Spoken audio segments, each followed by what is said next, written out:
Então nós estamos vindo aí capítulo por capítulo, ouvindo uma palavra, uma mensagem sobre isto, certo, queridos? E aqui na epístola, você não encontra, vamos dizer assim, no caso, aquela mensagem de cura, aquela mensagem de libertação, de bênção, a princípio. Porque os ensinos de Paulo aqui são ensinos que a gente vivendo e colocando em prática na nossa vida vai resultar na bênção, no milagre, na vitória, na nossa jornada, na nossa caminhada nesta vida, em todas as áreas. Tem uma canção muito antiga que ela diz assim: o maior milagre deste mundo foi Jesus quem operou a minha alma manchada do pecado, e assim por diante. O maior milagre neste mundo foi Jesus que operou, quando ele perdoa nossos pecados. E é isso que Paulo trata aqui com os romanos. No capítulo 1 a 6, por exemplo, aliás, no capítulo 7, no versículo 1 a 6, ele fala que a lei ela tem domínio sobre o homem. E ele faz uma comparação aqui, inclusive, do casamento. No versículo 6 ele diz: mas agora temos sido libertos da lei, tendo morrido para aquilo em que estávamos retidos. Porque Paulo, ele foi praticante da lei, e ele amava a lei. Mas ele agora também era um cristão, era um servo de Deus.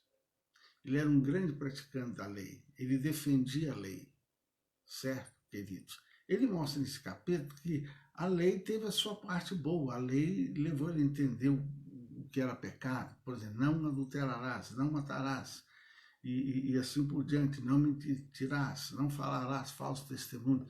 Era a lei, ó, isso é pecado, isso. Só que agora ele iria viver o tempo da graça, o tempo do homem ser justificado pela fé e não porque ele estava guardando ali as obras da lei. Ele faz uma analogia no versículo 1 ao 6 do casamento.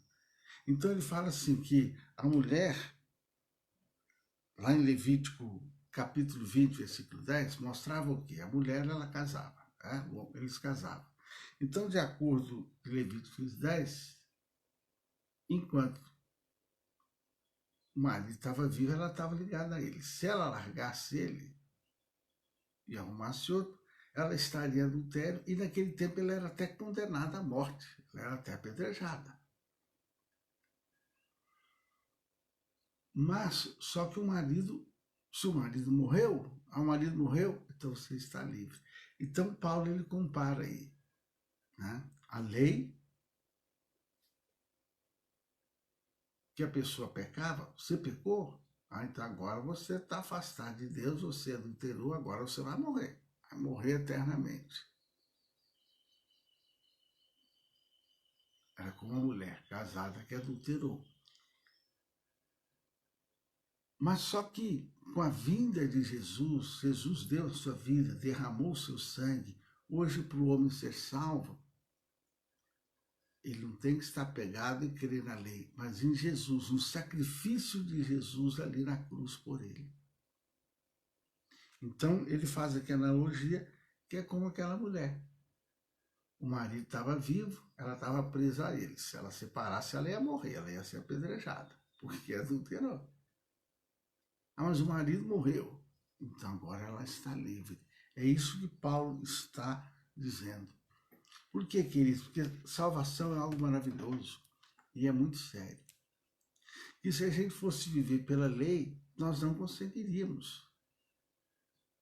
Porque a lei pecou, não, então você está morto, você está acabado. E hoje, como cristão, como servo de Deus, quantas vezes que às vezes nós erramos? Você, depois que você aceitou Cristo como seu Senhor e Salvador, quantas vezes você já errou? Quantas vezes você já pecou? Mas você sabe que o sangue do Senhor Jesus te lava, limpa e purifica do pecado. Você sabe que hoje você não é mais um escravo do pecado. Ô pastor, mas é tanta coisa que a gente faz que eu não queria fazer e faço, me arrependo. Pois é, isso que Paulo ele trata aqui, ó, do versículo 15. Olha só, porque o que faço não aprovo, pois o que quero, isto não faço, mas o que aborreço, isso faço. É exatamente aquelas coisas que você faz que te aborrece, que você, poxa, mas não era isso que era para eu fazer, não era assim. Ó, e se faço o que não quero, consinto com a lei que é boa. De maneira que agora já não sou eu que faço isto, mas o pecado que habita em mim. Porque não faço o bem que quero, olha aí, mas o mal que não quero, esse faço. Ora, se eu faço o que não quero, já o não faço eu, mas o pecado que habita em mim. Acho então esta lei em mim, que quando quero fazer o bem, o mal está comigo. E ele diz ainda, versículo 22, porque segundo o homem interior, tenho prazer na lei de Deus. É como te falei, ele guardava a lei, ele amava a lei. Então ele fala, eu tenho prazer, mas vejo nos meus membros outra lei, que batalha contra a lei do meu entendimento e que me empreende debaixo da lei do pecado que está nos meus membros. E o versículo 24, olha que ele diz assim, ó, miserável homem que sou, quem me livrará do corpo desta morte? Por que Paulo falou assim? Quem vai me livrar deste corpo, desta morte? É que antigamente, sabe uma pena que eles davam? Quando uma pessoa ele matava a outra, eles pegavam o cadáver daquele que ele matou, havia cultura que fazia isso. O cara matava o outro. Eles pegavam o cadáver e amarravam aqui nas costas do outro. Era punição. E o outro tinha que andar com aquele corpo. E pensa bem, aquele corpo começava a apodrecer, começava a feder, e o cara tinha que ficar andando com aquilo ali, com aquele mau cheiro e aquele fedor ali. Era punição. Então, gente, o que ele está mostrando? Assim é o pecado. Ele faz a pessoa apodrecer, ele faz a pessoa se acabar. Então ele fala, quem é que vai me livrar desse corpo? Porque o que acontece? O nosso corpo, ele tem facilidade de pecar, ele tem facilidade de desejar as coisas da carne. É isso que Paulo está tratando. Não daria para o homem ficar vivendo na lei. Porque adulterou, então você vai morrer. Você fez isso, então você vai morrer. Era a gente morrendo então que só. Então ele está falando da graça de Jesus, do amor, que nós somos justificados pela fé. Amém, queridos? Diga graças a Deus. Entenda isso, você é justificado pela fé em Jesus. Às vezes você é mãe, de repente tem uma atitude, não deveria ter tido. Às vezes é a esposa, às vezes é o marido. Muitas vezes nós somos levados a ter atitudes que, a nossa carne acha uma beleza, uma delícia. Mas não é por aí. É isso que Paulo está falando. O bem que eu quero fazer, eu não faço. O mal que eu não quero fazer, eu estou fazendo. Mas olha como é que ele termina esse capítulo. Ele termina dizendo assim, dou graças a Deus por Jesus Cristo. Romanos 7, 25, dou graças a Deus por Jesus Cristo, nosso Senhor, assim que eu mesmo, com o entendimento, sirvo a lei de Deus, mas com a carne, a lei do pecado. Então diz assim, dou graças a Deus por Jesus Cristo. Meu querido, minha querida, graças a Deus por Jesus Cristo. O que seríamos de nós? Graças a Deus. No versículo 6, 23, Paulo termina dizendo, porque o salário do pecado é a morte, olha aí.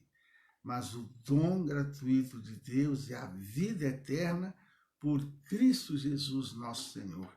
E o capítulo 7 ele termina dizendo, graças a Deus por Jesus Cristo. Amém? Glória a Deus. Vamos orar. Querido Deus e Pai, autor e consumador de nossa fé, estou aqui mais uma vez abençoando esta água, lembrando teus filhos, ó Pai, o Senhor Jesus, ele salva, ele batiza com o Espírito Santo, ele cura nossa alma, ele cura nosso corpo e ele voltará. Senhor, muito obrigado pela tua palavra. Como diz Paulo, graças a Deus por Jesus Cristo. Senão, como é que nós faríamos com o nosso pecado, com a nossa vida de pecado? Como diz aqui Paulo, ia carregar esse corpo de pecado a vida toda. Mas graças a Deus pelo Senhor Jesus, que deu a vida dele para que eu creia, não pereça, mas tenha a vida eterna. E se confessar os vossos pecados, ele é fiel e justo para perdoar e purificar de toda a injustiça. Obrigado, querido Espírito Santo de Deus. Pode tomar água. Senhor, eu estendo as minhas mãos para abençoar.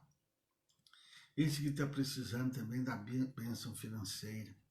Esse que está precisando de uma bênção para o seu corpo que está enfermo. Meu Deus, esse quem sabe que está com a sua consciência triste, abatida, angustiada, frustrada. Esse que está desenvolvendo enfermidades no seu corpo por causa de traumas emocionais. Senhor, que haja cura, que haja libertação. E que essa palavra leve essa pessoa a entender que nós vivemos hoje pela graça.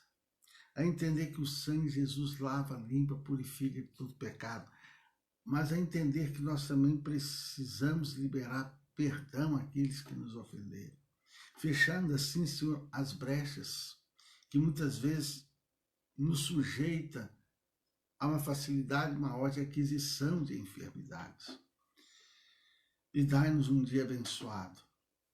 O teu Espírito nos conduza para que possamos fazer o bem que tem que ser feito.